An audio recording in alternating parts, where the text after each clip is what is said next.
All right.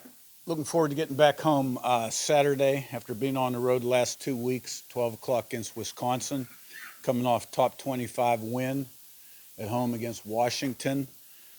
They're a tough, gritty football team. I mean, they've had a murderer's row schedule. Ohio State, Oregon, Michigan, Iowa, Washington, Alabama, you name it. And, I got a lot of respect for Coach Fickle. He's a proven winner. You know, the guy's had his starting quarterback available about 30% of the time during his tenure at Wisconsin. That's tough duty. So I think we need to understand that we're going to get everybody's best shot. We're not sneaking up on anyone anymore. We got Iowa's best shot at Iowa. We got Penn State's best shot at Penn State. Oregon was obviously a big game on the road, and we'll get Wisconsin's best shot. So we got to have a good week of preparation. So open it up for questions. Yeah, Curt, what went into starting Zen on the offensive line, and do you have kind of a more firm timeline for Drew Evans' return? Yeah. Zen got dinged up in practice a little bit, so Johnny got more work. And Zen's was able to play in the game, but didn't get the reps during the week. So, and Johnny played well. Drew Evans will be a few weeks yet. I guess to follow up on that, just more broadly, just how did you evaluate, particularly pass protection? I know that Penn State defensive front maybe hasn't been as productive as it was expected to be, but there are NFL prospects there. Did you kind of see some things that you feel like you want to get cleaned up in terms of pass pro in particular? Well, I mean, look, you always want a clean pocket when you throw the ball. Now, that's not going to happen when you throw it 30-plus times. But, they did put pressure on our quarterback. They do have some NFL-type guys up front. There were a number of clean pockets as well. Occasionally he got hit on a zero house blitz where they were bringing one more rusher and we could block, and that's going to happen. But you're always looking to improve your protection. Yeah, Kurt, I guess the performance you're getting from Hardy, I mean, obviously he's played well all year, but in particular, Saturday's game and what you're getting from him. He's been a very consistent player. All three of those linebackers have been playmakers. Isaiah Jones has stepped up big time. Fisher was defensive player of the game. And Hardy has been very consistent and a good special teams guy as well. So he's got a great future. Curt, is there things that people missed with Mendoza? He was the number 134 quarterback coming out of high school. Yeah. There are things that were there then that people didn't see, and then how much was the progression when he got to college? I know you've only had him for the year, but I can't really answer that question because I didn't know who he even was in high school. I became aware of him when we signed his brother, Alberto, at JMU, and then Alberto came with us when we came to Indiana. And, being the film junkie I am, making all the different cut-ups, occasionally I'd see plays from Fernando at Cal, and then when he went in the portal, obviously watched a lot of game tape on him and, just really liked his stuff, the physical quality, all the stuff you see, the quick release, the arm, the mobility. And, he's a great person. He really prepares. He's really smart. And he's developed quite a bit since he's been here. And I've said this a number of times, but I'll say it again. As much as he has improved, he can still improve more. And he's probably taken his biggest step in the pocket in terms of staying calm, going through his progressions, his footwork. And there's still times when you can see that, he needs to clean some things up in the pocket. But, that final drive, we weren't getting much done on offense the previous few drives. He had been hit quite a bit. He got sacked on first down. 2nd and 17, running clock, minute 30, our own 13, no timeouts, right? Wasn't looking real great at that point. And everybody responded, and it always does start with quarterback.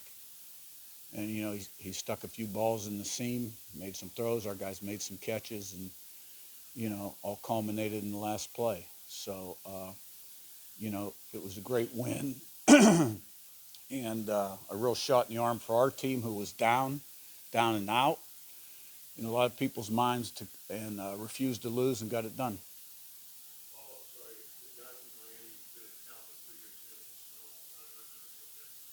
Say again, I'm sorry.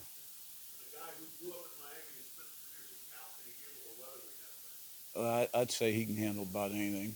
Fernando, yeah, he can climb some tall mountains, but we'll get him a winter jacket. Or we're not allowed to do that, are we? He probably has a good one anyhow that says Indiana on it. Coach, you mentioned Wisconsin's win over Washington. Really shut them down. They shut down Washington offensively, a good offense. Week before, they gave Oregon fits. What are you seeing from them defensively that could present some problems and some challenges for you guys? Yeah, they play hard. They play a lot of people up front. They get hats to the ball. Bend, don't break in the secondary. Keep the ball in front of you. Do a good job against the run game. They created turnovers against Washington. And then they got Washington bottled up in the one end zone, and, it was very loud there. And they were having problems with the noise. So, they did a great job. They lost another quarterback in that game. Freshman stepped in. And, to come away with that, they blocked the punt. To come away with the win under those circumstances, that was a great win for them. Coach, it's potentially the final home game or final regular season home game for a lot of guys. But what have guys like Aiden Fisher and Mikhail and some of these seniors meant to building the foundation of the culture that you wanted here? Yeah, you're right. I mean, it's the last regular season home game. Really haven't had a chance to think about that very much. I think all the guys really are focused in on, today and what lies ahead. But those guys have been tremendous foundational pieces for the program back at JMU and here at Indiana. They're great players, great people, great leaders. There's a number of them. I doubt that any of them are thinking about the end right now,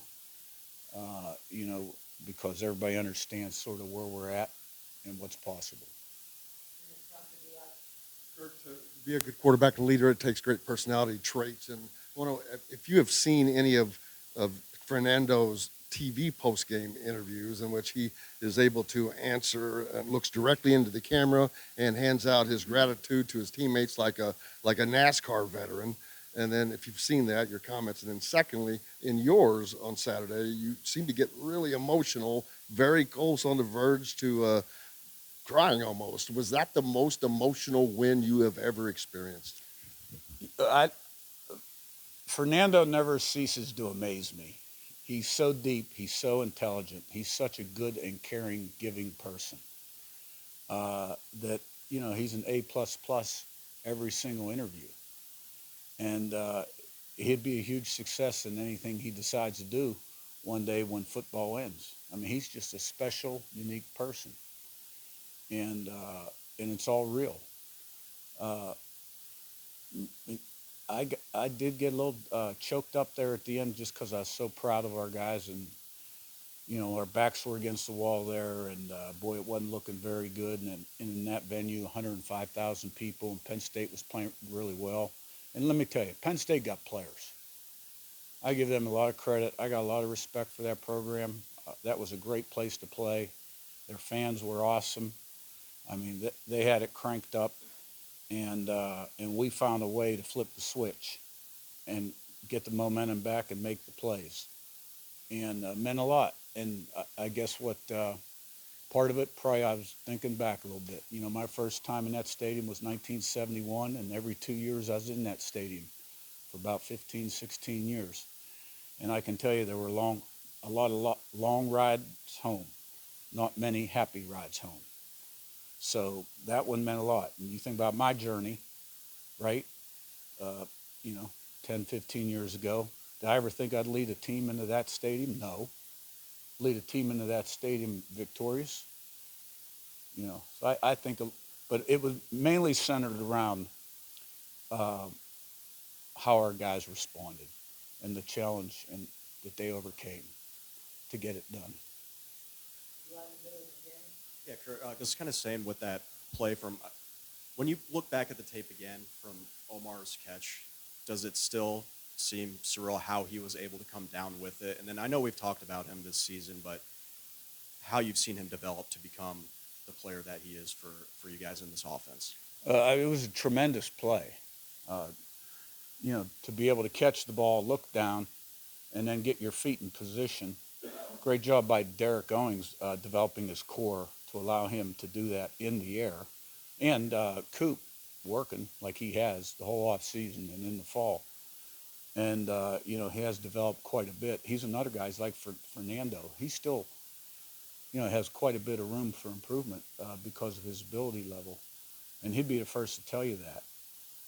But that was a tremendous play. Great throw, too, because, 3 straight plays, they're bringing house +1. Now, we added a blocker to that final play, which meant they had to come a little wider, and we had a little more time to get rid of it, but still took the hit. But Cooper can be as good as he wants to be. You expect Surratt to play this week, and when you went back and watched Charlie, what kind of impressed you about him? Yeah. I mean, Surratt's day-to-day right now, and I'll know more every single day. Becker has taken advantage of his opportunities before the Penn State game, and really proud of him to come up big the way he did in that game. And I thought he just showed a lot right there. We knew he had skills. He was long. He's always done a great job on special teams. He made some good catches when he had a chance to play this season. But in that venue, to make those plays, he was the offensive player of the game. And really proud of him. And now let's stay humble and hungry and build on it. There's been so much that's happened this year, getting to 10-0 and tying the team mark for best starts. Sounds like you've already done some thinking about your time going into, let's say, Penn State. From a historical perspective, have you had a chance to think about, or can you think about what this has mean, how from a historical perspective, what this season so far with games to go has still meant for IU football? Well, we went down, we kind of went through that last year a little bit, when we inherited a program that had not been very successful, had lost more games than any other program at the FBS or Division I level, and got off to a 10-0 start, right, and fell short, really, at Ohio State and up at Notre Dame. And so this team was put together, felt good about the pieces we added. You never know about your team really until you start playing the games, and then you build off your successes and develop belief and confidence, a little more team unity and intangibles. I really have not thought much about that. I think we're on a little bit of a mission here, and that's really been the focus. And, and I think that's how the kids are thinking too. Thank you.